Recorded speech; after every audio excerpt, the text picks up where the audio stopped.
పార్లమెంటులో ఆర్థిక మంత్రి నిర్మలా సీతారామన్ ప్రవేశపెట్టిన కేంద్ర బడ్జెట్లో తెలంగాణకు మొండి చేయి చూపారని ఎమ్మెల్సీ కవిత మండిపడ్డారు. తెలంగాణలో 8 ఎంపీ సీట్లు గెలుచుకున్న బీజేపీ రాష్ట్రానికి నిధులు తీసుకురావడంలో విఫలమైందన్నారు. మరో 8 సీట్లు గెలుచుకున్న కాంగ్రెస్ కూడా కేంద్రం నుంచి నిధులు తీసుకురావడంలో ఫెయిలైందన్నారు కవిత. రాష్ట్రం నుంచి 16 ఎంపీ సీట్లు గెలుచుకున్న బీజేపీ కాంగ్రెస్ల వల్ల రాష్ట్రానికి ఎటువంటి ఉపయోగం లేదని కవిత విమర్శించారు.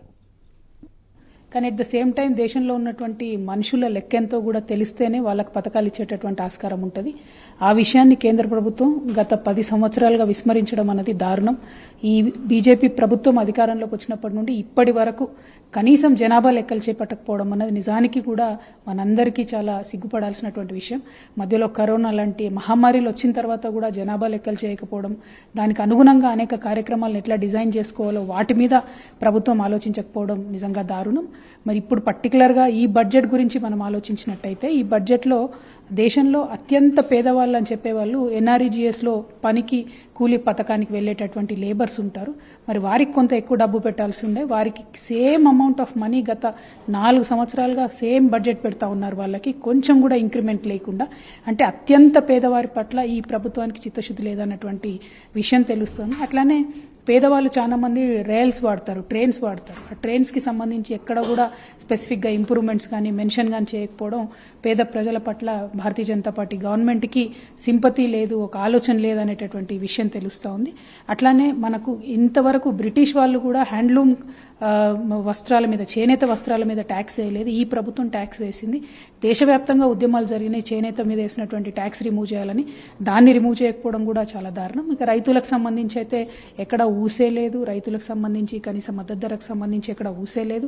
అదేవిధంగా మొత్తం విద్యారంగానికి కంప్లీట్ యూనియన్ గవర్నమెంట్ బడ్జెట్లో కేవలం 2.5% మాత్రమే వాళ్ళు పెట్టడం జరిగింది. కనీసం ఒక 6% బడ్జెట్ కేటాయించి ఉంటే ఏదైతే వీళ్ళు ఎస్సీ ఎస్టీ బీసీ మహిళా విద్యార్థినులందరికీ కూడా స్కాలర్షిప్స్ ఇవ్వకుండా రిమూవ్ చేస్తూ వస్తున్నారో అట్లా రిమూవ్ చేయకుండా వాళ్ళకి స్కాలర్షిప్ ఇచ్చేటటువంటి ఆస్కారం ఉండేది. కానీ అవి చేయకపోవడం అన్నది దారుణం. ఇక తెలంగాణ ప్రాంత విషయానికి వచ్చినట్టయితే తెలంగాణ రాష్ట్రం అనేటటువంటి పేరును కూడా కనీసం ఎక్కడ బడ్జెట్లో ఉచ్చరించకపోవడం, తెలంగాణకి ఇన్నేళ్ళైనా స్వతంత్ర భారతదేశం వచ్చి ఇన్నేళ్ళైనా కూడా కనీసం ఇప్పటివరకు కూడా ఒక ఐఐటి ఐఐఎం లేకపోవడం, అది ఇవ్వాలనేటటువంటి ఆలోచన కేంద్ర ప్రభుత్వం చేయకపోవడం అన్నది చాలా దారుణంగా నేను భావిస్తూ ఉన్నాను. సంబంధించి అనేకమైనటువంటి డిమాండ్స్ మనం కేంద్ర ప్రభుత్వం ముందు పెట్టడం జరిగింది. కానీ తెలంగాణకు సంబంధించిన ఒక్క అంశం కూడా బడ్జెట్లో ఇవ్వకపోవడం నిజంగా దారుణం.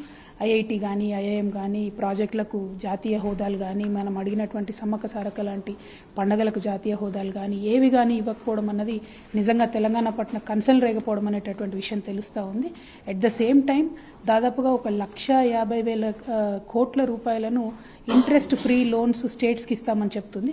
మరి మన తెలంగాణ రాష్ట్ర ముఖ్యమంత్రి గారు బడేబాయి చోటాబాయి అని చెప్పి తిరుగుతూ ఉంటారు కాబట్టి కనీసం ఆ ఇంట్రెస్ట్ ఫ్రీ లోన్ అన్న మన రాష్ట్రానికి తెచ్చే ప్రయత్నం గౌరవ ముఖ్యమంత్రి గారు చేస్తారని చెప్పి నేను భావిస్తూ ఉన్నాను. 8 మంది ఎంపీలు భారతీయ జనతా పార్టీ, 8 మంది ఎంపీలు కాంగ్రెస్ పార్టీ నుండి పార్లమెంట్లో ఉండి 0 డబ్బులు మనకు రావడం అన్నది నిజంగా కూడా దారుణం. ఈ విషయాన్ని ప్రజలందరూ కూడా ఆలోచించాలని కోరుతా ఉన్నాను. ఇంకా జాతీయ స్థాయికి సంబంధించినటువంటి విషయం మీరు చూసినట్టయితే ఉన్నటువంటి ఆస్తుల్ని అమ్మి, అంటే అసెట్ మానిటైజేషన్ స్కీమ్ కింద 10 లక్షల కోట్ల రూపాయలు సంపాదించేటటువంటి ఒక గోల్ని కేంద్ర ప్రభుత్వం బడ్జెట్లో పెట్టుకుంది.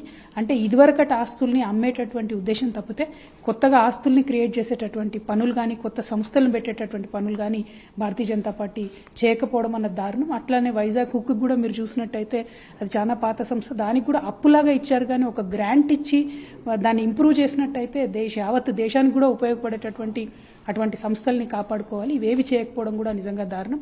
ఒక తెలుగింటి ఆడబిడ్డ అయ్యుండి కూడా నిర్మలా సీతారామన్ గారు మన 2 తెలుగు రాష్ట్రాలపైన సీతకన్ను వేయడాన్ని మేము తీవ్రంగా నిరసిస్తా ఉన్నాం. Thank you. జై తెలంగాణ.